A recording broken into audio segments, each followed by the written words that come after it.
चलिए, आज आपके क्लास 12 के लिए जो वीडियो है आपके लिए, जो क्लास 12 के लिए बहुत इंपॉर्टेंट वीडियो है। क्लास 12 के लिए जो हम लोग एक चैप्टर इसमें थ्योरी समझेंगे, और जो चैप्टर का नाम है टेंजेंट एंड नॉर्मल। और क्लास 12 बिहार बोर्ड हो या सीबीएसई का हो, ये दोनों के लिए इंपॉर्टेंट चैप्टर है टेंजेंट एंड नॉर्मल। इससे क्वेश्चन कितने मार्क्स के आते हैं? तो 1 मार्क्स का बिहार बोर्ड के लिए बता दूं तो 1 मार्क्स का आपके पास ऑब्जेक्टिव है, आपके पास 1 मार्क्स का ऑब्जेक्टिव और एक क्वेश्चन आपके पास 2 मार्क्स का। इससे टोटल जो देखा जाए अभी तक प्रीवियस ईयर को, तो 3 मार्क्स का क्वेश्चन आ रहे हैं टेंजेंट एंड नॉर्मल से। तो इसी चीज़ को हम आज पढ़ेंगे बारीकी से, एक एक चीज़ को, क्या इसमें स्लोप क्या है, क्या इसमें ढाल किसको बोलते हैं, किसको वक्र बोलते हैं और किसको कर्व बोलते हैं। ये सब सारे चीज़ों को लाइन बाय लाइन चीज़ों को समझने का प्रयास करेंगे, ध्यान से देखेंगे। चलिए, तो ये चैप्टर जो आपके पास है टेंजेंट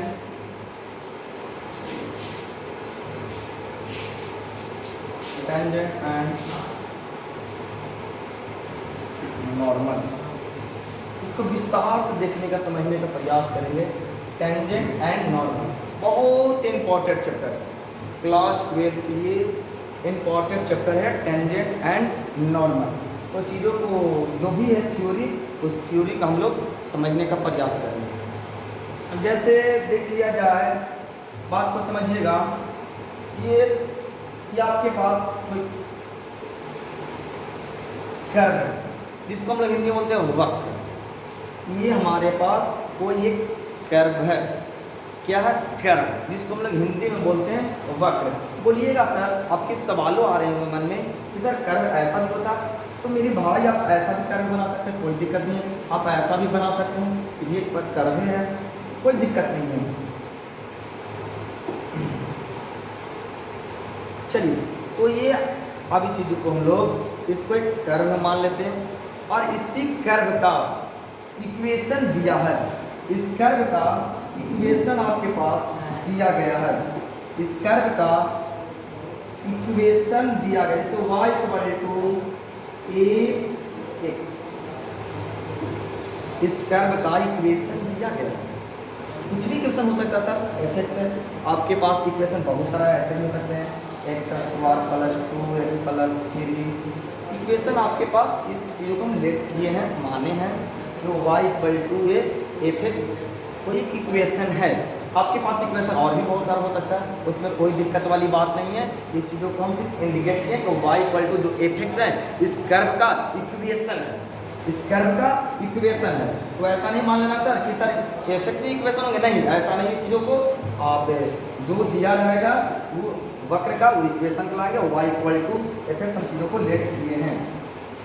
चलिए, तो y = fx जो किए, चूँकि ये हमारा कर्व का इक्वेशन दिया गया है। अब इस चीज़ को समझिए, इसी कर्व में बहुत सारा पॉइंट है, इस कर्व में बहुत सारा पॉइंट है मेरे भाई। इस कर्व में पॉइंट आपके पास, इस कर्व में पॉइंट बहुत सारा है। जैसे आप लोग पढ़े होंगे 9th क्लास या 10th क्लास में, पॉइंट का डिफरेंस है, जिसको हिंदी में बोलते हैं बिंदु। तो इसमें पॉइंट बहुत सारा पॉइंट है, तो बहुत सारा पॉइंट है, तो हम इसमें बात कर लेते हैं आपको। चलिए, तो हम इसमें कहीं पर ये पॉइंट लेते हैं, जैसे सपोज दैट पॉइंट हम ये लिए, पॉइंट क्या लिए, पॉइंट हम ये लिए, जैसे हम लोग पॉइंट पी लेते हैं, पॉइंट पी, जैसे हम लोग पॉइंट पी, आप सर पी ही मान सकते हैं कर्व। तो इस कर्व पे पॉइंट, बहुत सारा पॉइंट आपका दिया रहेगा। आप पी के जगह पर आर, एस, टी, क्यू कुछ भी लेट कर सकते हैं, कोई दिक्कत वाली बात नहीं है। तो इस कर्व की पॉइंट हम लोग मान लिए पी, और इस पॉइंट माने हैं ना, तो इसका कहीं ना कहीं कोऑर्डिनेट बनता है। ये इस पे कोऑर्डिनेट है, तो कोऑर्डिनेट आपके पास जो दिया गया है x, y, ये आपके पास कोई कोऑर्डिनेट है, जो आपके पास, जैसे समझिए फिर से एक बार, ये आपके पास कोई एक कर्व गिवन है, दिया गया है। तो कर्व जो दिया गया है हिंदी में बोलते हैं वक्र, और इस कर्व का इक्वेशन दिया गया है y equal to F X, curve का इक्वेशन ये दिया गया है और इस कर्व पे बहुत सारा पॉइंट है, इस टाइप यहाँ पर पॉइंट है, ये पॉइंट है, बहुत सारा पॉइंट है और बहुत सारा पॉइंट है छोटो। तो ये हम एक पॉइंट लेट कर इस पॉइंट को मान लीजिए P। P क्यों माने सर? और मान तो कुछ भी मान सकते हैं, एक स्टेप पर क्यों माने सर? तो यहाँ पर क्यों पॉइंट माने? तो देखो अब मन में आप लोग का फीलिंग आ रहा है, हटाना, जैसे इसको हटाना, चलो अब आप लोग का मन में ही आ रहा होगा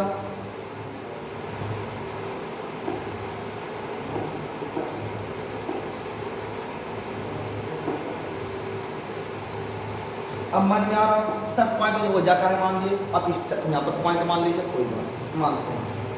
जैसे एक कर्व है, अब इसी कर्व पे हम लोग एक लाइन ड्रॉ करवा रहे हैं, इसी कर्व पे एक लाइन ड्रॉ करवा रहे हैं जो आपके पास ये समझिएगा, इसी कर्व पे एक हम लाइन ड्रॉ करवा रहे हैं,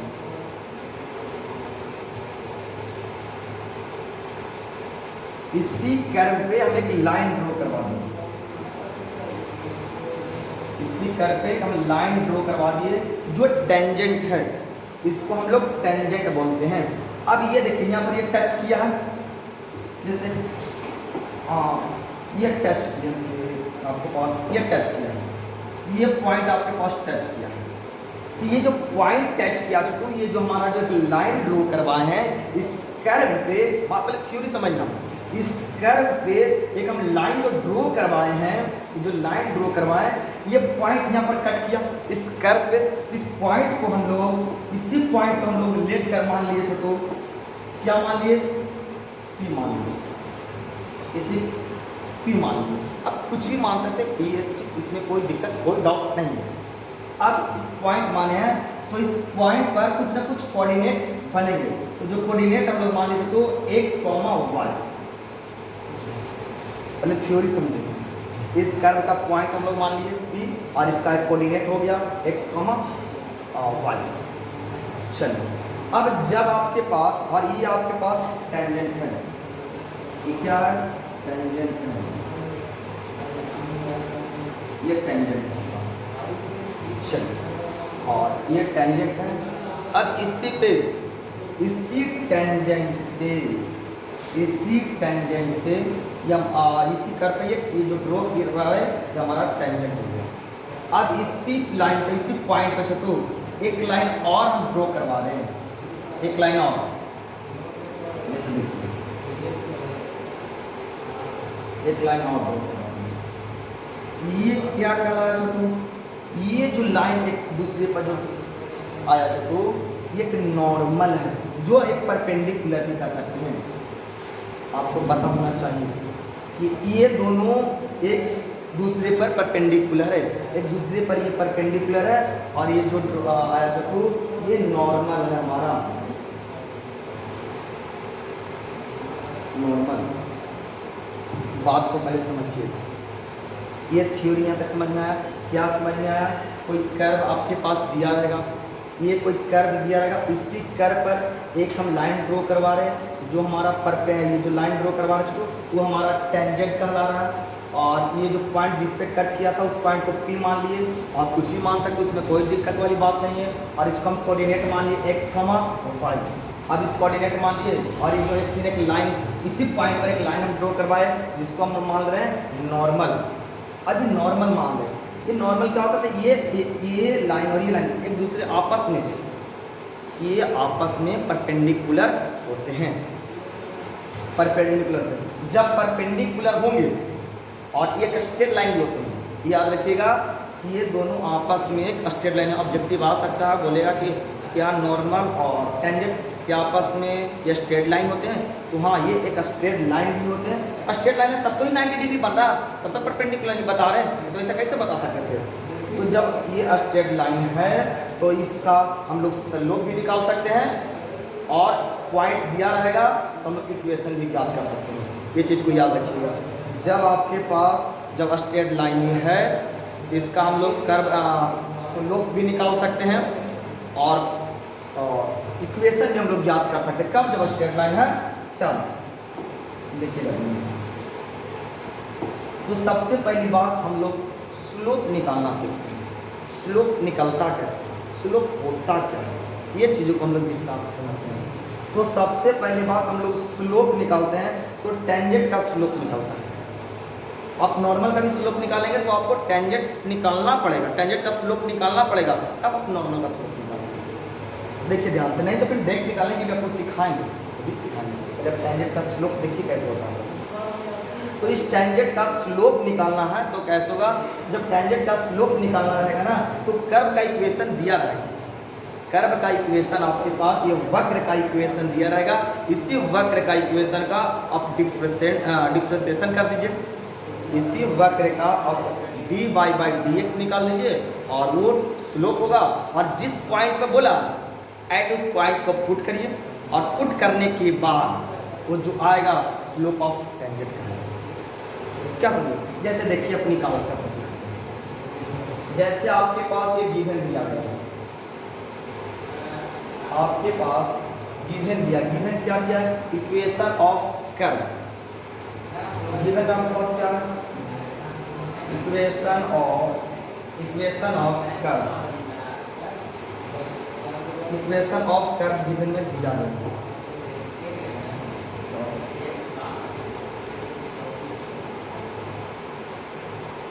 चलिए इक्वेशन ऑफ कर्व आपके पास दिया गया, क्या दिया गया, y इक्वल टू, ये तो और बड़ा हो गया,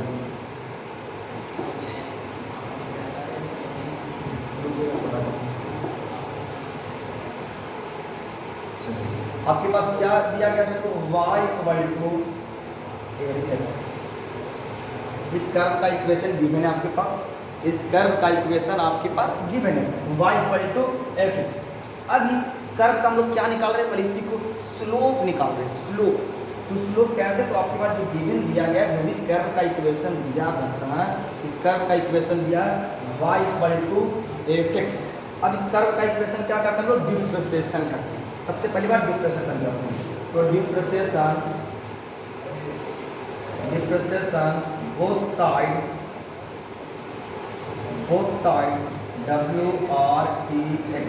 यहाँ समझिए, इसका मतलब है विथ रिस्पेक्ट टू x, हम लोग x के रिस्पेक्ट में कर रहे हैं, यहाँ p के रिस्पेक्ट में करते हैं तो p होता है। फंक्शन माना y दिया रहा था, इक्वेशन y का फंक्शन होता है, y के रिस्पेक्ट में करते हैं। जो आपने ये बात तो डिफरेंशिएशन में सीखेंगे। चलो जब डिफरेंशिएशन सीखेंगे तब पर ये तब बन सकता, नहीं तो नहीं बन सकता। चलो इसका डिफरेंशिएशन करेंगे तो ये आपके पास क्या हो जाएगा, dy by dx equal to, इसको डिफरेंशिएशन करेंगे तो क्या हो जाएगा, fx। ये आपका आ गया स्लोप, इसका स्टैंडर्ड का स्लोप आ गया। अब स्टैंडर्ड का स्लोप आ गया, स्टैंडर्ड का स्लोप आ गया, तो अब हमें ये बताइए, तो अब एट पॉइंट किससे पुट करना है, p पे ना। जब स्लोप तो निकल गया, अब आपको एग्जिस्ट बताना है, तो ये बताना है तो आपके पास इस पॉइंट पे बताना है, पॉइंट p पे। तो पॉइंट p पे तो पुट करेंगे तो यहाँ पे थोड़ा सा लिखेंगे छोटू, हम लोग इस slope of tangent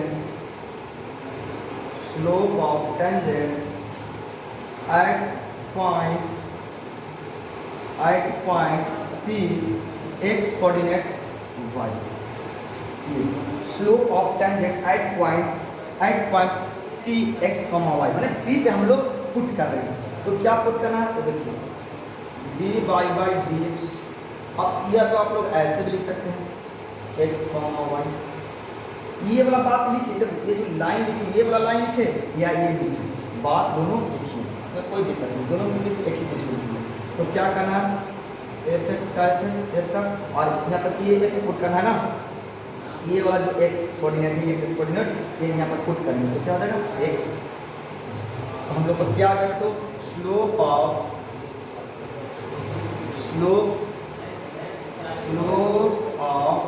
tangent, slope of क्या आ गया, टेंजेंट, स्लोप ऑफ टेंजेंट, ये स्लोप ऑफ टेंजेंट आ गया।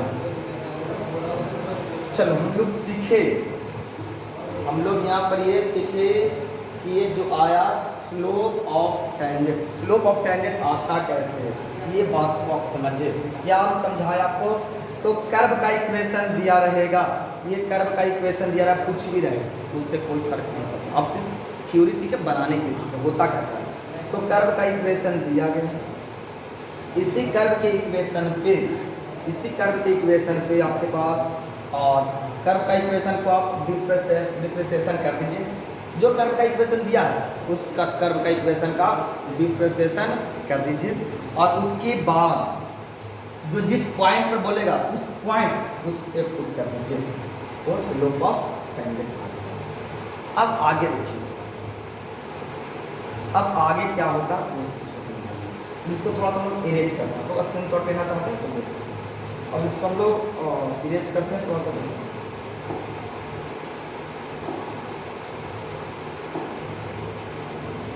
चेंज हो सकता है।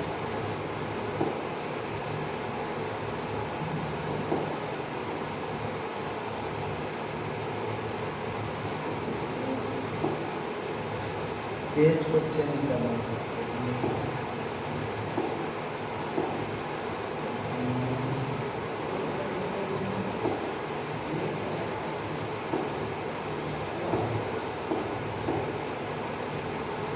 आ गया, ठीक है, चलिए कोई बात नहीं, समझ गए। अब देखिए जैसे यहाँ पर अब आपके पास वो तो बता दिए, स्लोप निकालने के लिए किसी भी टेंजेंट का स्लोप निकालने के लिए हम बता दिए। अब आप नॉर्मल को कैसे निकाल सकते हैं वो समझिए। जैसे पहले पॉइंट समझिए, दो ये देखिए, ये पहले आप समझ सकते हैं, ये समझिए। जब दो, ये आपकी क्लास 11 का कोऑर्डिनेट ज्योमेट्री में आप ये चीज़ को पढ़े होंगे। क्या पढ़े हैं सर, ये समझिए, इसका थोड़ा सा शुरू समझिए। जब दो लाइन एक दूसरे पर परपेंडिकुलर हो, स्ट्रेट लाइन हो, तो इसका क्या होता है, तो इसका स्लोप, इस लाइन का स्लोप, इस लाइन का स्लोप, इस लाइन का स्लोप छोटू m1 होगा और इस लाइन का स्लोप, इस लाइन का स्लोप मान लो कि m2। जब आपके पास जब दो स्ट्रेट लाइन हो एक दूसरे पर परपेंडिकुलर हो, जब दो लाइन स्ट्रेट लाइन हो और एक दूसरे पर परपेंडिकुलर हो, तो इसका स्लोप और इसका स्लोप, ये दोनों का जो स्लोप का जो प्रोडक्ट होंगे m1 और m2 इक्वल टू -1। ये इम्पोर्टेंट है, कब ये यूज होंगे क्वेश्चन में होंगे, इस थ्योरी का क्वेश्चन क्या होंगे कि जब दो लाइन एक दूसरे पर परपेंडिकुलर प्रूफ करने के लिए देगा, राइट एंगल ट्रायंगल प्रूफ करने के लिए देगा, तो ये थ्योरी का हम लोग यूज करेंगे, चेक करके दिखाएंगे कि m1 और m2 इक्वल टू -1 होगा। कब, जब इसका स्लोप निकालेंगे और इसका स्लोप निकाल लेंगे, तो इसका स्लोप निकाल लेंगे और इसका स्लोप निकाल के और दोनों का वैल्यू पुट करके -1 आ जा रहे हैं, तो ये एक दूसरे पर परपेंडिकुलर है। अगला क्या बात समझते हैं, जैसे फिर से ही बात आपको हम समझाना चाह रहे हैं। जैसे दो लाइन एक दूसरे पर परपेंडिकुलर, जब दो लाइन एक दूसरे पर परपेंडिकुलर है, और कहने का मतलब क्योंकि मान लो कि एक टेंजेंट है, इसको मान लेते हम लोग टेंजेंट, इसको मान लेते हम लोग टेंजेंट, क्या समझते, और इसका मान लेते हम लोग नॉर्मल, इसको क्या मान लेते हम लोग नॉर्मल मान लेते। ये बात को आपको समझना आ गया होगा, समझा दिए इसको। अब इसको समझिए, कहने का मतलब क्या है कि इस टेंजेंट पर जब दो लाइन एक दूसरे पर स्ट्रेट लाइन हो, तब आगे इस टेंजेंट का स्लोप मान लो कि आपको दिया है, इस टेंजेंट का आपके पास स्लोप आपके पास m1 है, डायरेक्ट बताओ, इस टेंजेंट का स्लोप मान लो कि निकालने के बाद आता है आपके पास m1 आता है, और आपके पास नॉर्मल का स्लोप निकालना हो, इस नॉर्मल का स्लोप निकालना हो तो कैसे होगा, इसका इससे फोकल होता है तो इसका उल्टा होता, कैसे होता है इसको सुन ध्यान से, -1/m1। यही याद रखिए, जब आपके पास टेंजेंट का स्लोप पता हो, जब टेंजेंट का आपके पास स्लोप पता हो, तो इस टेंजेंट का स्लोप सपोर्टेड मान लिया जाए कि m1 आया होगा, और स्लोप पता कि स्लोप कैसे निकलता, उस कर्व का इक्वेशन का डिफरेंशिएशन करते हैं, और जिस पॉइंट पर वो टेंजेंट टच किया होगा उस टेंजेंट को हम लोग पुट करते हैं, और पुट करने के बाद जो निकलता चलो वो हमारा स्लोप कहलाता है। तो स्लोप मान लो कि इस टेंजेंट का हम लोग स्लोप निकाले होंगे जो m1 होगा, और नॉर्मल का स्लोप चाहिए, तो क्या होगा माइनस, इसका रेसिप्रोकल उल्टा होता है तो माइनस 1/2। जैसे देखो कैसे क्वेश्चन है, जैसे आपके पास 2 दिया है, स्टैंडर्ड का स्लोप 2 दिया है, पहले इस पे 3/2 दिया है, स्टैंडर्ड का स्लोप मान लो कि 3/2 दिया है, पूछ जाएगा कि स्लोप ऑफ नॉर्मल क्या होगा, क्या पूछ जाएगा स्लोप ऑफ नॉर्मल क्या होगा। तो स्लोप ऑफ नॉर्मल के लिए क्या करना पड़ेगा, कुछ नहीं करना था, आसान है, ऑब्जेक्टिव आते हैं, माइनस लगाइए 2/3, ये क्या आ गया स्लोप ऑफ नॉर्मल। सर इसको बताया नहीं आपका तरीके से, इसका नीचे पूछ रहे तो 1 है, तो ये आपके पास स्टैंडर्ड का स्लोप दिया गया, इसका नॉर्मल का स्लोप चाहिए तो -1/, समझ में आ गई, यहाँ तक मेरा से बात समझ में आया होगा। चलो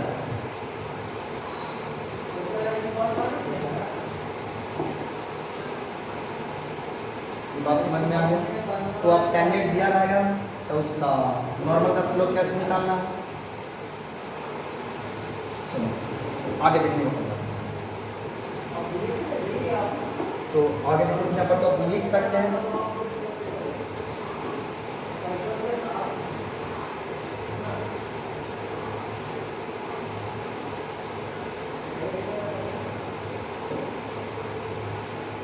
तो यहाँ पर थोड़ा सा लिख सकते थे हम लोग, जगह नहीं है।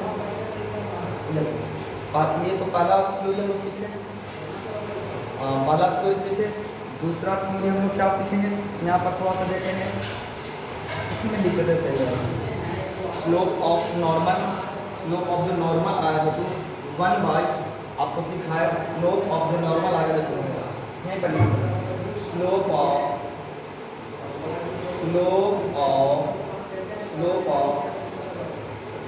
नॉर्मल, स्लोप ऑफ नॉर्मल क्या आया देखिएगा, तो इसका रेसिप्रोकल का उल्टा होगा। चलो तो कहने का मतलब देखिए, ये कहने के इसका स्लोप ऑफ नॉर्मल क्या है, ये तो आपके पास क्या है स्लोप ऑफ टेंजेंट है, तो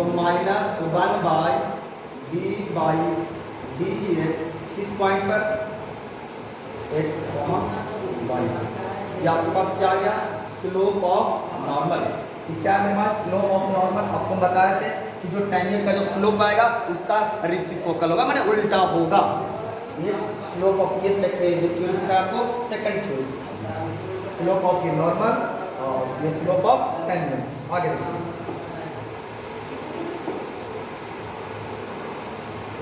चलिए तो ये बात आपको सिखा दी, सेकंड थ्योरी ये था, थ्योरी नंबर सेकंड ये था, थ्योरी नंबर 4 ये था। थ्योरी में क्या था देखो कि जब दो लाइन एक दूसरे पर पेंडिकुलर हो, स्ट्रेट लाइन हो, तो इसका स्लोप m1 हो और इसका स्लोप m2, कुछ भी हो m1 m2 तो माना गया, इसका स्लोप m1 मानते हैं और इसका स्लोप m2 है, तो जब ये दोनों का जो प्रोडक्ट होगा तो -1, ये प्रूफ करके दिखाना होगा आपको जब क्वेश्चन आएगा। तो चलिए आगे बात, थोड़ा सा एक पॉइंट और, जब आपके पास दो चीज दिया है, जब दो स्ट्रेट लाइन आपके पास है, जब दो स्ट्रेट लाइन है आपके पास, तो 2 पॉइंट आपके पास गिवन होना चाहिए। 2 पॉइंट गिवन क्या होना चाहिए, सबसे पहली बात कि आपके पास पॉइंट होना चाहिए, जैसे पॉइंट मान लेते हैं x और y, ये पॉइंट होना चाहिए आपके पास 2। जब आप जब किसी भी टेंजेंट का आप स्लोप निकाल दिए, उसका इक्वेशन निकालना हो, तो आपके पास 2 चीज़ होना चाहिए, पॉइंट पता होना चाहिए और स्लोप होना चाहिए। आपके पास 2 चीज़ होना चाहिए, क्या क्या होना चाहिए, पहले तो आपके पास पॉइंट होना चाहिए जिस पॉइंट पर वो टेंजेंट को कट किया होगा, दूसरा स्लोप होना चाहिए, स्लोप आपके पास कुछ भी हो सकता है, स्लोप पता है कैसे निकाला जाता है, तब ये इक्वेशन कैसे तैयार होता होगा तो आपको बता दें। तो इसके इक्वेशन तैयार होगा, थ्योरी देखिए y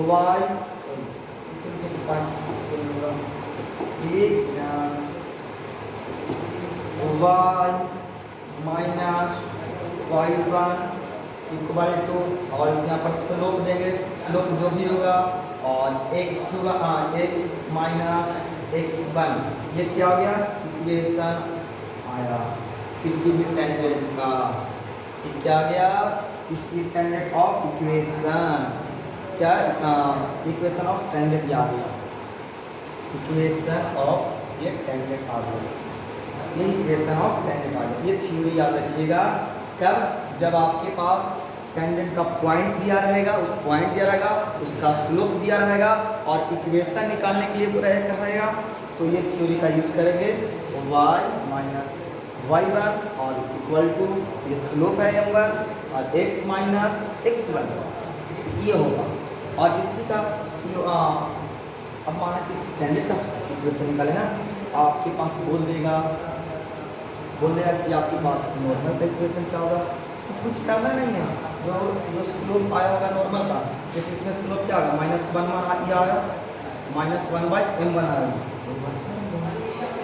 तो ये इक्वेशन जो आ जाएगा नॉर्मल का।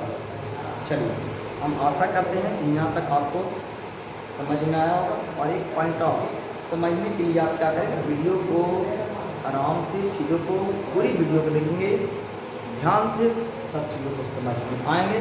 और नेक्स्ट वीडियो में आपको हम जो देंगे वो क्वेश्चन करवाएंगे कुछ, इस पर कैसे सिन्हा का सारा क्वेश्चन करवाएंगे एनसीईआरटी का। चलो तो चीज़ों को समझ में पाए होंगे। थैंक यू इसके लिए।